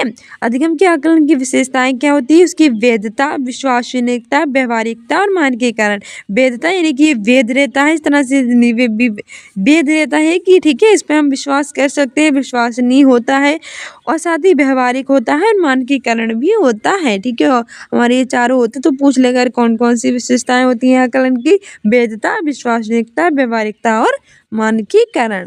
अगला हमारा क्वेश्चन कह रहा है कि कक्षा 5 के पर्यावरण अध्ययन शिक्षक के रूप में, पहले आपको कक्षा 2 का दिया गया था और कक्षा 5 का दिया गया है। तो क्लास 5 के आप इन्वायरमेंट स्टडीज के टीचर हैं। पाठ है एक हमारा बोलती इमारतें। पाठ का नाम क्या है? बोलती हुई इमारतें। उसके लिए आपको विद्यार्थियों को ऐतिहासिक इमारतों को प्रस्तुत करना होगा। उसके लिए आप सोचेंगे, प्रस्तुत करने की आवश्यकता है। आप सोचते हैं इसमें कौन सी विधि सर्वथा उत्तम होगी। And EVS teacher of class 5 यानी क्लास 5 के आप ईवीएस के टीचर हैं। In the chapter walls tell stories यानी कि बोलती हुई दीवारें, आपके पास एक कहानी है। You need to introduce learners to historical monuments which method you think will suit best, यानी कि आपको ऐतिहासिक इमारतों को प्रस्तुत करने की आवश्यकता है। तो आपके लिए इसमें से कौन सी विधि के बारे में आप सोचेंगे? कौन सी विधि के बारे में सोचेंगे? कौन सी विधि सबसे अच्छी रहेगी? ऑप्शन ए है कि ऐतिहासिक इमारतों से संबंधित आभासी सैर, ऑनलाइन खेल और पहेली, virtual tours, online games and quiz related to historical monuments. Option B है कि ऐतिहासिक इमारतों पर परिच्छेद पाठन, passage reading on historical monuments. Option C है स्थानीय ऐतिहासिक इमारतों का भ्रमण और तत्पश्चात उन पर चर्चा, visits to local historical monuments followed by discussion. Option D है कि ऐतिहासिक इमारतों का भूतकाल समझाने के लिए व्याख्यान चर्चा विधि, lecture discussion method to explain the past of historical monuments. सही आंसर हो जाएगा इसमें हमारा ऑप्शन सी कि स्थानीय ऐतिहासिक स्थानों पर क्या करना, इमारतों पर भ्रमण करना और उनके बाद उसके बाद चर्चा करना। ठीक है, अगर हम इमारतें बोलती हुई इमारतें पढ़ा रहे हैं तो हिस्टोरिकल जान सबसे अच्छा क्या होगा मेथड कि हम वो हिस्टोरिकल लोगों को घुमाएंगे बच्चों को, और जिससे क्या होगा कि वो देखकर बहुत अच्छे से उन्हें सीख पाएंगे। फिर उन पर चर्चा करेंगे तो बच्चे फटाफट बता देंगे कि क्या क्या था। ठीक है, क्योंकि जो होता है भ्रमण करने से वो उनके बारे में बहुत अच्छे से सीखते हैं, क्योंकि उन्हें वो ऑब्जर्व वहाँ कर लेते हैं, अच्छे से उन्हें देख लेते हैं। और एक्सप्लेनेशंस कह रहा है कि कक्षा 5 के पर्यावरण अध्ययन शिक्षा के रूप में पाठ है बोलती हुई इमारतें। उसके लिए आपको विद्यार्थियों को ऐतिहासिक इमारतों को प्रस्तुत करने की आवश्यकता होती है। आप इसके लिए स्थानीय ऐतिहासिक इमारतों के भ्रमण के बाद उन पर चर्चा कर सकते हैं, सबसे अच्छी विधि है। संस्कृति के संबंध में पुरानी इमारतें हमें उस इतिहास को समझने में भी हेल्प करती हैं जो कि हमारे जन्म से पहले हुई थी और विभिन्न परंपराओं में रहते थे। ठीक है, इन सब के बारे में हमें समझने में क्या करती है, हेल्प। साथ ही ये मोस्ट इम्पोर्टेंट एग्जाम्स के लिए कि हमारे आर्टिकल 59 का जो ए है उसमें मूल कर्तव्य में कहा गया है कि हमारी संस्कृति की संबंधी विरासत को महत्व देना, उसे संरक्षित करना भारत के प्रत्येक नागरिक का कर्तव्य है। हमारे आर्टिकल 51 में हमें इस बारे में बता दिया गया है कि जो हमारी ऐतिहासिक धरोहरें हैं, विरासतें हैं, उनको महत्व देना चाहिए और उन्हें संरक्षित करना चाहिए। एक तरह से हमारा मौलिक कर्तव्य है। अगला क्वेश्चन कह रहा है कि अध्यापक विद्यार्थियों से एक चींटी का चित्र बनाने का कहते हैं। कुछ विद्यार्थी चींटी के 4 पैर बनाते हैं, जबकि कुछ 6 और जबकि कुछ 8। तो अध्यापक को क्या करना चाहिए? A teacher asked students to draw an ant. Some students made 4 legs of ant, while some made 6 and some 8 legs. What should the teacher do? Option A है कि ये कहना चाहिए कि चींटी के 6 पैर होते हैं, 4 या 8 नहीं होते। Tell them that ants have 6 legs and not 4 or 8 legs। यानी कि क्या है कि एनवायरमेंट स्टडीज में आप बच्चों को पढ़ा रहे हैं और चींटी का एक चित्र बनाने के लिए उसके बाद कहते हैं, तो विद्यार्थी है कुछ है वो चींटी के कितने पैर बना देते हैं, 4, जबकि कुछ बना देते हैं 6, जबकि कुछ बना देते हैं 8। यानी कि बच्चों को समझ ही नहीं है कि चींटी के कितने पैर हैं। तो इसके लिए आपको करना क्या चाहिए कि बच्चों को कहना चाहिए कि चींटी के पैर 6 होते हैं, 4 या 8 नहीं होते, तो हमेशा 6 बनाया करो, 8 4 या 8 मत बनाया करो। या फिर हमारा ऑप्शन भी कह रहा है कि ये कहना चाहिए कि जिन विद्यार्थियों ने 6 पैर बनाए हैं वे सही हैं, बाकी सब विद्यार्थी गलत हैं। Tell them that students who made 6 legs are correct and all other students are wrong. आप ये भी कह सकते हैं, बताइए इस तरह से कि विद्यार्थियों ने जिन्होंने 6 पैर बनाए वो तो बिल्कुल सही है, क्योंकि चींटियों के 6 ही पैर होते हैं, 4 या 8 पैर तो होते नहीं कि आप लोगों ने इतने पैर 4 या 8 पैर बना के रख दिए। तो जिन्होंने 6 पैर बनाए वो तो बिल्कुल सही बच्चे हैं, और जिन्होंने 4 या 8 बनाए तो विद्यार्थी कैसे गलत हैं, ऐसे कह देना चाहिए। या फिर हमें ये कहना चाहिए कि उन्हें चींटी का चित्र दिखाकर पैरों की संख्या देखने के लिए कहना चाहिए। Show them A picture of ant and ask them to observe the number of legs। यानी उसके सामने क्या कर देना चाहिए कि चींटी का एक पोस्टर रख देना चाहिए और उन्हें देखना चाहिए बच्चों को कि उसमें चींटी के 6 पैर हैं, 4 पैर हैं या 8 पैर हैं। बताइए, इससे ये करना चाहिए हमें। या फिर हमें क्या करना चाहिए कि उन्हें आवर्धक लेंस देकर चींटी के पैरों की संख्या को देखने के लिए कहना चाहिए। Give them a magnifying lens and ask to them observe the number of legs in an ant. यानी कि चींटी के जो पैर होते हैं उनकी संख्या को देखने के लिए कहना किसके द्वारा? आवर्धक लेंस उन्हें देकर। तो इसमें से हमारा सही आंसर हो जाएगा ऑप्शन डी कि उन्हें आवर्धक लेंस देकर चींटी के पैरों की संख्या को देखने के लिए कहना। ठीक है, बच्चे जो होंगे उन्हें आवर्धक लेंस में देने चाहिए, फिर चींटी के पैरों की कितनी संख्या है उन्हें देखने के लिए कहना चाहिए। वो सामने से ऑब्जर्व करेंगे तो अच्छे से पता चला पाएंगे कि चींटी के आखिर पैर होते कितने हैं, 4 होते हैं कि 6 होते हैं कि 8 होते हैं। जितने उन्हें आवर्धक लेंस की सहायता से जब वो देखेंगे तो उन्हें देखना जितने वो पेड़ देखेंगे 4 है 6 8 है उतने ही वो फिर बनाया करेंगे और देखकर वो फिर कभी गलत भी नहीं करेंगे। ठीक है, हो सकता है बताकर वो गलत कर दे पर देख के गलत नहीं करेंगे। हमारे एक्सप्लेनेशंस कह रहा है कि अध्यापक जो टीचर होते हैं वो विद्यार्थियों से यानी स्टूडेंट से एक चींटी का चित्र बनाने को क्या है कहते हैं। कुछ विद्यार्थी चींटी कितने पेड़ बनाते हैं 4, जबकि कुछ कितने बनाते हैं 6, जबकि कुछ कितने बनाते हैं 8। अध्यापक को क्या करना चाहिए कि यानी आप जो हैं वो एक क्या है एनवायरमेंट स्टडीज़ के टीचर हैं, तो आपको ऐसा करना चाहिए कि जो आवर्धक लेंस है वो दे देना चाहिए और उसी के सहायता से बच्चों को कहना चाहिए कि देखो और देख कर बताओ कि चींटी के पेड़ों की संख्या कितनी है। तो फिर देखकर अगर वो देखेंगे 4 6 8 है उस तरह से फिर वो बनाएंगे। ठीक है, ड्रॉ करेंगे आगे चल के। आवर्धक लेंस यानी कि जो मैग्नीफाइंग ग्लास है वो होता क्या है जरा ये भी देख लो। मैग्नीफाइंग ग्लास हैंड लेंस एक उत्तल लेंस होता है जिसका उपयोग पास की वस्तुओं का आवर्धित प्रतिबिंब प्राप्त करने के लिए किया जाता है। एक प्रकार क्या होता है उत्तल लेंस होता है, यानी उसमें उत्तल लेंस लगा होता है जिससे क्या होता है कि पास की वस्तुएं हमें अच्छे से दिख जाती हैं। ये प्रायः आवर्धक लेंस को एक गोल फ्रेम में मारा गया है जिसमें एक हैंडल लगा होता है। आवर्धक लेंस की खोज किसने की थी? रोजर बेकर ने की थी आवर्धक लेंस की खोज। हमारा अगला क्वेश्चन कह रहा है कि as an EVS of class 5 you have to introduce the concept of astronauts to learners, which method will you follow? Class 5 के पर्यावरण क्लास 4 के पर्यावरण अध्ययन के शिक्षक के रूप में आपको विद्यार्थियों को अंतर शिक्षार्थियों को संप्रत्यय प्रस्तावित करना है, इसलिए आप कौन से प्रक्रम का अनुसरण करेंगे? As an EVS teacher of class 4 you have to introduce the concept of astronauts to learners, which method will you follow? यानी कि क्लास 4 के पर्यावरण अध्ययन के आप टीचर हैं, आपको विद्यार्थियों के अंतरिक्ष यात्रियों का संप्रदाय प्रस्तावित करना है, इसके लिए आप कौन से प्रक्रम का अनुसरण करेंगे? याद रखना ऐसे जो पेडागोजी है 15 क्वेश्चन आपसे टोटल पूछे जाते हैं। देखो 30 क्वेश्चन इसमें आपसे टोटल पूछे जाएंगे, इसमें से 15 क्वेश्चन EVS के और 15 क्वेश्चन EVS की पेडागोजी के। ठीक है, तो पेडागोजी में कैसे क्वेश्चन पूछे जाएंगे वो इस तरह से आपको दिखाता है, आप इससे पता चला सकते हैं और इसे पेडागोजी की तैयारी कर सकते हैं क्योंकि 15 नंबर बहुत ही ज़्यादा होते हैं। और कैसे क्वेश्चन आपसे EVS में पूछे जाएंगे वो भी मैंने आपको करा रखे, वीडियो ना देखे हो तो देख लीजिएगा। ठीक है, ऑप्शन ए है कि विद्यार्थियों को अंतरिक्ष यात्रियों की परिभाषा समझाइए और याद करने के लिए कहिए कि जो शिक्षार्थी होते हैं उन्हें हम क्या दे देंगे, जो विद्यार्थी होते हैं उन्हें हम क्या कर देंगे कि अंतरिक्ष यात्राओं की परिभाषाएं रटवा देंगे और उन्हें याद करने के लिए कहेंगे परिभाषाएं। ठीक है, दूसरा कह रहा है कि अंतरिक्ष यात्रियों की एक व्याख्यान देकर deliver A lecture on astronauts and अंतरिक्ष यात्रियों पर एक व्याख्या दे देंगे। बिल्कुल गलत बात है, व्याख्या तो बड़े जो बच्चे होते हैं उन्हें देनी चाहिए ना कि छोटे से बच्चे, क्लास 4 का बच्चा कैसे समझ जाएगा व्याख्या के माध्यम से। ऑप्शन सी है कि भारत के अंतरिक्ष यात्रियों की आत्मकथाएं साझा कीजिए और उनकी मुख्य विशेषताओं को इंगित कीजिए। और option share biographics of astronauts of India and then highlight main features. Option D है कि अंतरिक्ष यात्रियों की कहानियों को साझा कीजिए और विद्यार्थियों को विषय को समझने में सहायता कीजिए।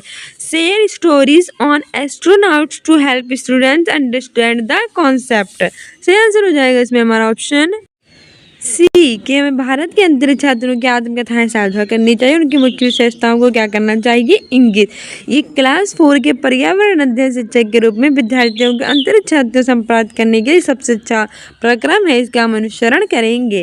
हमारा एक्सप्लेनेशन भी कह रहा है कि क्लास 4 के पर्यावरण अध्ययन के शिक्षक के रूप में हम विद्यार्थियों को अंतरिक्ष यात्रियों का संप्रत्यय प्रस्तावित करेंगे, इसीलिए आप भारत के अंतरिक्ष यात्रियों की जो आत्मकथाएं हैं वो उनके साथ साझा कर सकते हैं, फिर उनकी जो मुख्य विशेषताएं हैं उसको इंगित कर सकते हैं, जैसे प्रक्रम का वो अनुसरण कर सकते हैं। इसलिए अंतरिक्ष अन्वेषण में मानव सभ्यता में महत्वपूर्ण भूमिका अदा की।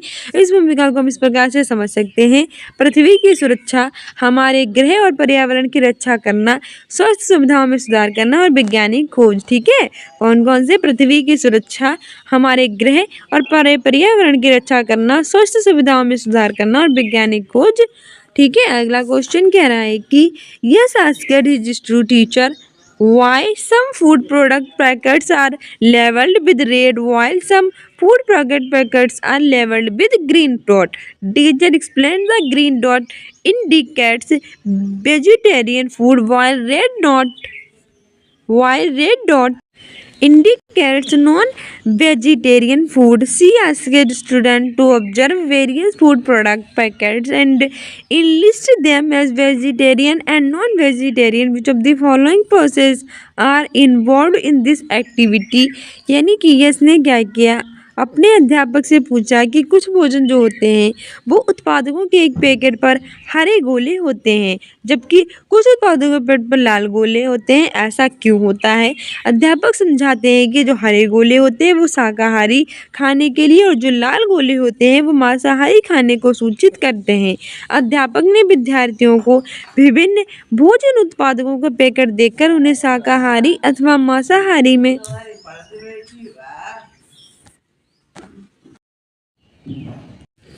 हरे गोले जो होते हैं वो शाकाहारी खाने को जबकि जो लाल गोले होते हैं वो मांसाहारी खाने को क्या करते हैं, सूचित। अध्यापक ने विद्यार्थियों को विभिन्न भोजन उत्पादों के पैकेट देकर उन्हें शाकाहारी तो मांसाहारी जो होते थे उनमें सूचीबद्ध करने के लिए कहा है। तो इस गतिविधि में निम्नलिखित में से कौन सी प्रक्रिया है? ऑप्शन ए है पहचान यानी कि आइडेंटिफिकेशन, ऑप्शन बी है कल्पना यानी कि इमेजिनेशन, ऑप्शन सी है वैस यानी कि पूर्वाग्रह और ऑप्शन डी है वर्गीकरण यानी क्लासिफिकेशन। ऑप्शन ए है कि और बी सही है, ऑप्शन बी है कि बी और सी सही है, ऑप्शन सी है कि सी और डी सही है, ऑप्शन डी है कि ए और डी सही है। सही आंसर हो जाएगा इसमें हमारा ऑप्शन डी की इसमें से ए और डी सही है कि इसमें आइडेंटिफिकेशन यानी कि पहचान और वर्गीकरण यानी कि क्लासिफिकेशन है। ठीक है, ठीक है, क्योंकि इसने अपने अध्यापक से पूछा था कि जो कुछ भोजन उत्पाद थे उसमें हरे गोले थे जबकि कुछ में जो थे वो लाल थे, वो आखिर थे क्यों थे? तो टीचर होने के नाते अब उसने समझाया कि जिसमें हरे गोले थे वो शाकाहारी को दिखाते थे और जो लाल गोले थे वो मांसाहारी को दिखाते थे। ठीक है, ये शाकाहारी है, ये मांसाहारी खाना है। तो उन्होंने कहा है कि इन्हीं उत्पादकों के पैकेट को देखकर आप क्या करें कि शाकाहारी और मांसाहारी को सूचीबद्ध करें। तो इस गतिविधि में क्या प्रक्रिया शामिल थी? तो इसमें पहचान शामिल थी, आइडेंटिफिकेशन, पहचान कर रहा था कि कौन सा लाल है और कौन सा हरा है।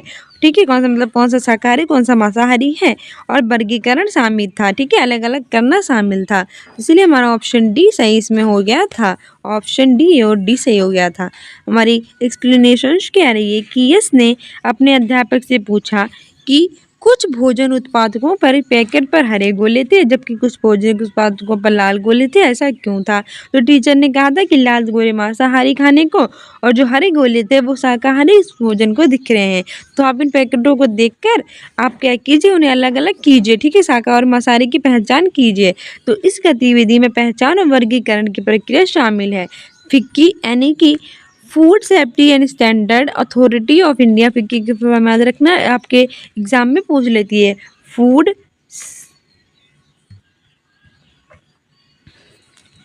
Food safety and standard authority of India.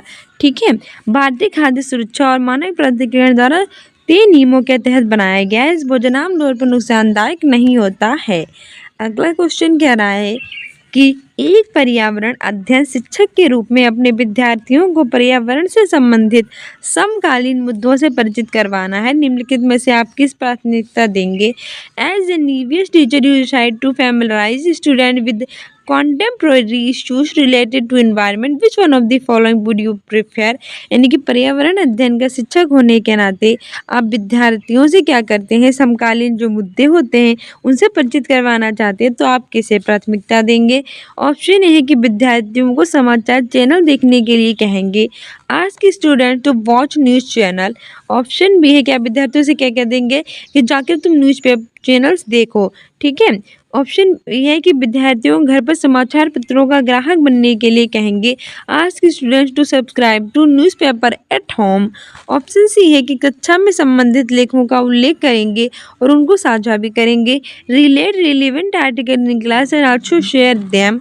Option D है कि घर पर समाचार पत्र पठन को सुनिश्चित करेंगे और माता पिता से बात करेंगे, talk to parents to ensure newspaper reading at home. सही आंसर हो जाएगा इसमें हमारा सी की कक्षा में संबंधित जो लेख हैं उनका हम क्या करेंगे, उल्लेख करेंगे और फिर उनको क्या करेंगे, साझा करेंगे। ठीक है, तो मतलब एक पर्यावरण की टीचर हैं आप और इसके लिए आप विद्यार्थियों को पर्यावरण से संबंधित जो समकालीन मुद्दे मतलब करंट अफेयर मतलब रोज के समसामयिक मुद्दे जो घटते हैं उनसे परिचित रहने के लिए कहेंगे। तो आप किसको प्राथमिकता देंगे, तो इसके लिए आप क्या कर सकते हैं कि कक्षा में संबंधित जो लेख है उसका उल्लेख कर सकते हैं, उनको साझा कर सकते हैं। इसलिए ऑप्शन सी सही हो जाएगा। हमारा एक्सप्लेनेशन क्या रही है कि एक पर्यावरण अध्ययन शिक्षक के रूप में अपने विद्यार्थियों को पर्यावरण से संबंधित जो समकालीन मुद्दे हैं उनसे परिचित करवाने के लिए कक्षा में संबंधित लेखों का हम क्या करेंगे, उल्लेख, फिर उनको साझा करेंगे। साथ ही पर्यावरण अध्ययन में शिक्षाओं को कई सारी भूमिकाओं का भी निर्वहन करना चाहिए,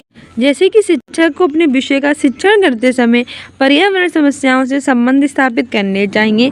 क्या करना चाहिए आपको कि जो इन्वायरमेंट स्टडीज़ का आप शिक्षण करा रहे हैं, तो जो सब्जेक्ट कौन सा उसमें से पर्टिकुलर आप पढ़ा रहे हैं उसमें उससे संबंधित पर्यावरण समस्याओं से है उससे संबंध स्थापित करना चाहिए। वाद विवाद प्रतियोगिता का आयोजन कर सकते हैं, शैक्षिक पर्यटन का हम आयोजन कर सकते हैं, पर्यावरण के संबंध में चेतना और संवेदनशीलता को हम विकसित कर सकते हैं। ठीक है, अगला क्वेश्चन कह रहा है कि जॉन अपने हाथों की सहायता से जंतुओं की परछाई बना रहा है और वे विद्यार्थियों से ये अंदाजा लगाने को कहता है कि परछाई में कौन सा जानवर बन रहा है। इस गतिविधि में निम्नलिखित में से कौन सी प्रक्रिया शामिल है। क्या कर रहा है कि जॉन अपने हाथों की हेल्प से जंतुओं की क्या बना रहा है, परछाई। फिर वो विद्यार्थियों से अंदाजा लगाने के लिए कहता है कि इस परछाई में देखो और बताओ मुझे देखकर कि कौन सा जानवर मैं बना रहा हूँ। तो इसमें कौन सी प्रक्रिया गतिविधि में शामिल है। John is forming animal shadows with the help of his hands and asks students to guess which animal is being formed in the shadow. Which of the following processes are involved in this activity? Option A कह रहा है अनुमान यानी कि प्रेडिकेशन, option B कह रहा है कि अवलोकन यानी कि ऑब्जर्वेशन, ऑप्शन सी कह रहा है कि निष्कर्ष यानी कि इन्फिडेंस और ऑप्शन डी है वर्णन यानी कि डिस्क्रिप्शन। ऑप्शन ए है कि ए बी और डी सही है, ऑप्शन बी है ए बी और सी सही है, ऑप्शन सी है सी और डी सही है, ऑप्शन डी है ए और डी सही है। सही आंसर हो जाएगा इसमें हमारा ऑप्शन बी कि ए बी और सी सही है। ठीक है, इसमें अनुमान, प्रेडिकेशन, अवलोकन, ऑब्जर्वेशन, निष्कर्ष, इंटरफिरेंस ये तीनों के तीनों शामिल हैं।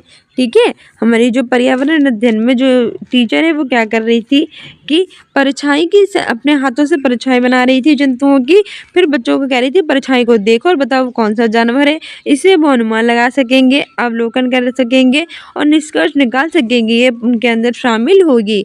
ठीक है, आगे हमारा एक्सप्लेनेशन कह रहा है कि जॉन जो है वो अपने हैंड की हेल्प ले रहा है, बच्चों को परछाइयों बनाकर दिखा रहा है जंतुओं की, जिससे वो अंदाज़ा लगा रहे हैं कि उसमें कौन सा जानवर बन रहा है। तो इसमें वो अनुमान, अवलोकन और निष्कर्ष जैसी प्रक्रियाएं शामिल होंगी, इसीलिए दिए गए कथन में और भी सही है।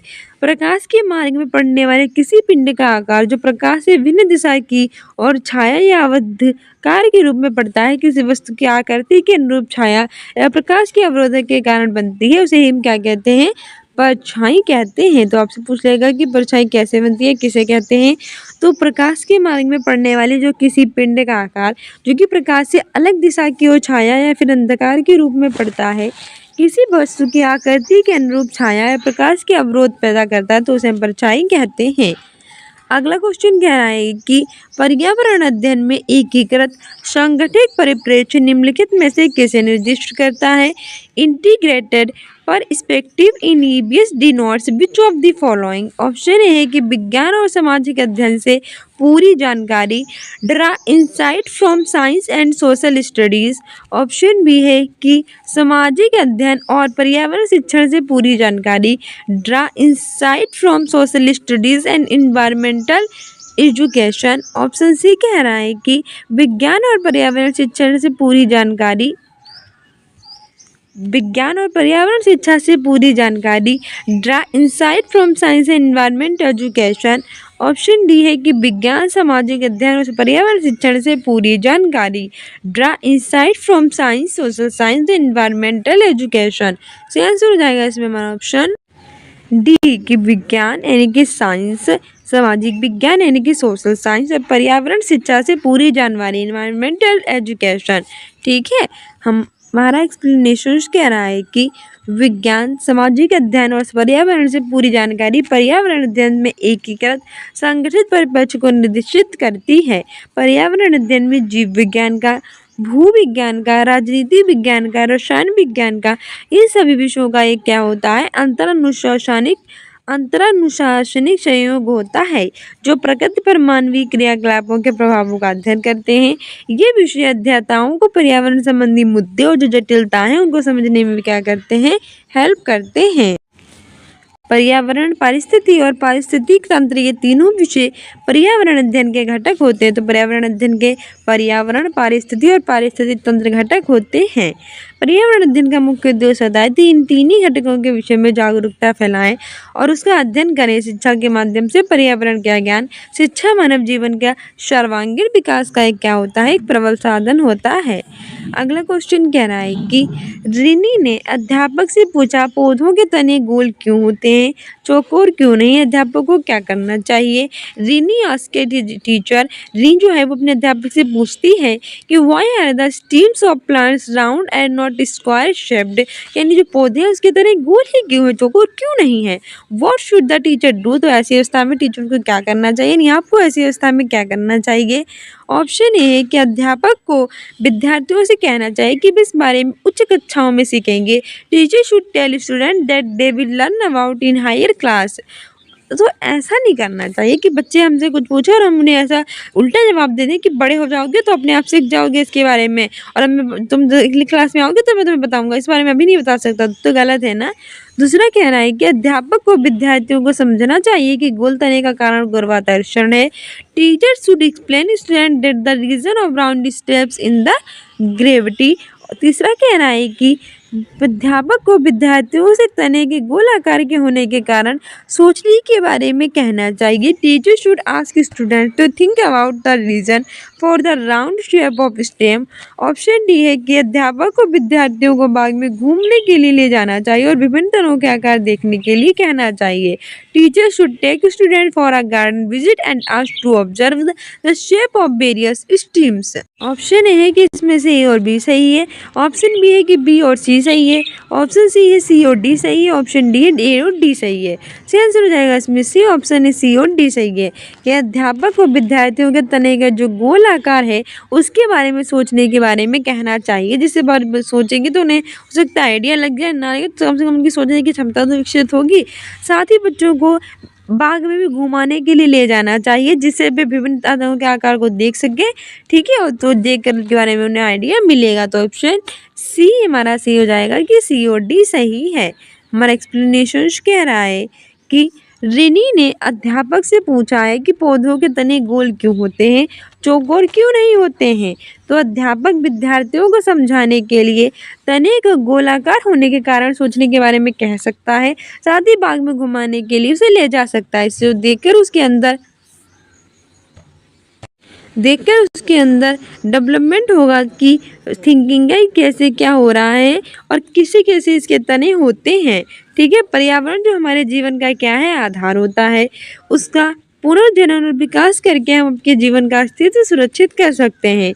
तना पत्ती को जल और खनिज लवण पहुंचाता है। तना क्या कहता है कि पत्ती को जल, वाटर और जो खनिज लवण पे पहुंचाता है। पत्ती जल का उपयोग करके अपना भोजन बनाने के लिए कहती है। पत्तियों से जल की मात्रा का ह्रास बाष्पोत्सर्जन के द्वारा होता है। इस प्रकार सी के अंतर्गत सी और डी सही है। अगला क्वेश्चन कह रहा है कि which of the following method can be effective in transactions of EVS, यानी कि निम्नलिखित में से कौन सी विधि होगी जो पर्यावरण अध्ययन के संपादन में प्रभावी हो सकती है। ऑप्शन ए है चॉक और टॉक विधि, chalk and talk method. Option B है व्याख्यान विधि, लेक्चर मेथड। ऑप्शन सी है भूमिका निर्वहन, रोल प्ले विधि। ऑप्शन डी है कहानी सुनाना, स्टोरी टेलिंग विधि।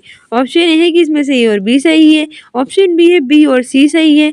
ऑप्शन सी है सी और डी सही है। ऑप्शन डी ए बी और सी, ए बी सी डी सही है। सही आंसर हो जाएगा इसमें हमारा ऑप्शन सी कि COD सही है। सी यानी कि भूमिका निभाना, रोल प्ले। डी यानी कि स्टोरी टेलिंग, कहानी सुनाना है। ठीक है। पर्यावरण अध्ययन के संपादन में कौन सी विधियां प्रभावी हो सकती है? तो भूमिका प्ले हो सकती है, यानी कि हम रोल प्ले कर सकते हैं, और स्टोरी टेलिंग यानी कहानी सुना सकते हैं। तो ये दोनों की दोनों प्रभावी होती हैं। रोल प्ले करेंगे तो बच्चे देख कर सीखेंगे, साथ में उनमें इंटरेस्ट पैदा होगा।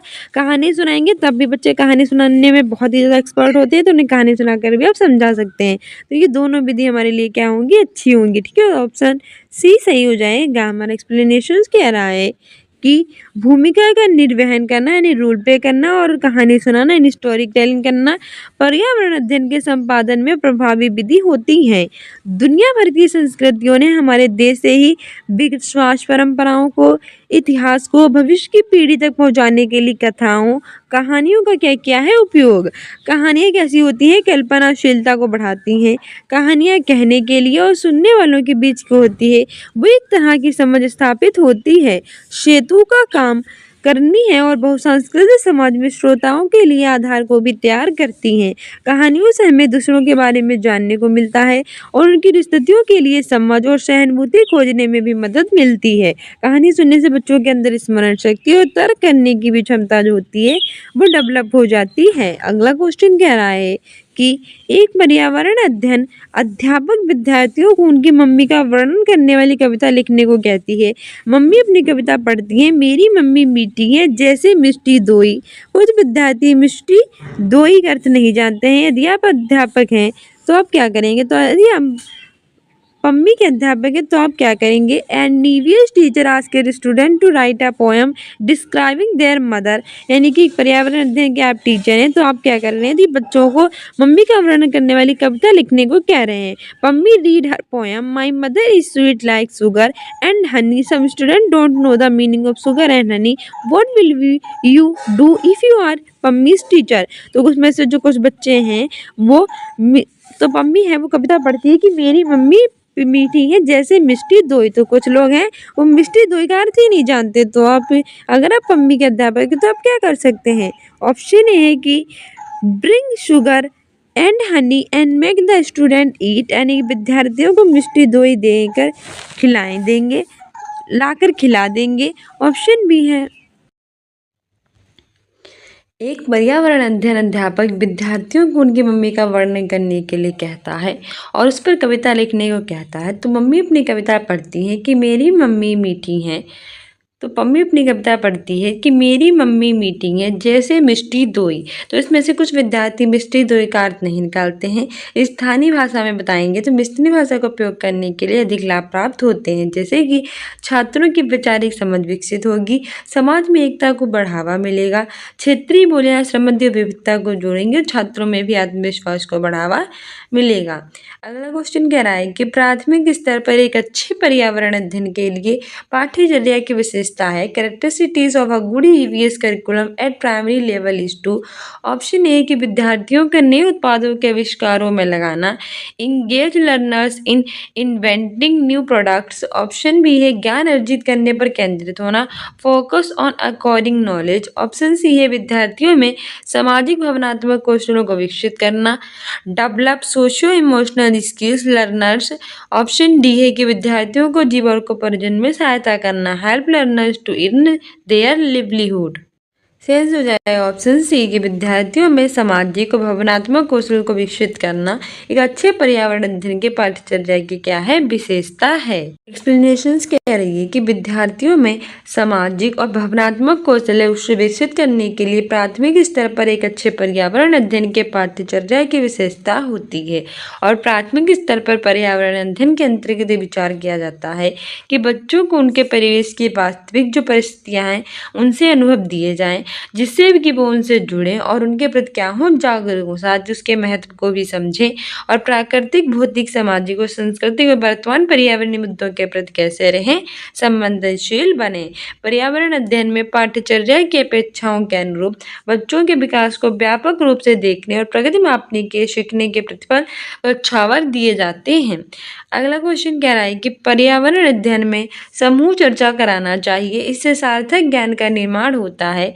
निम्नलिखित में से कौन सा कथन इस कथ्य की सर्वोत्तम व्याख्या है? इन EVS group discussion should be conducted. This create a meaningful knowledge. Which of the following statement best describe this fact? Option B है ऑप्शन ए है कि समाज के संपर्क के माध्यम से अधिगम सरल हो जाता है। Learning is facilitated due to social contact. Option B है विचारों अनुभव दूसरों के साथ साझा किए जाते हैं। Thoughts and experience are shared with others. Option C है कि प्रत्येक बच्चा अपनी राय व्यक्त करने हेतु स्वतंत्र है। Every child is free to express his her view. और ऑप्शन डी है प्रत्येक प्रतिक्रिया को बिना आलोचना स्वीकार किया जाता है। Every response is accepted without criticism. सही आंसर हो जाएगा इसमें हमारा ऑप्शन बी की विचार और अनुभव होते हैं वो दूसरों के साथ क्या किए जाते हैं, साझा किए जाते हैं। ठीक है, पर्यावरण अध्ययन में जब हम समूह चर्चा करते हैं तो उससे सार्थक ज्ञान का निर्माण होता है। उसकी सबसे अच्छी व्याख्या यही है कि हमारे जो विचार हैं वो एक दूसरे के साथ साझा करते हैं और अनुभव भी।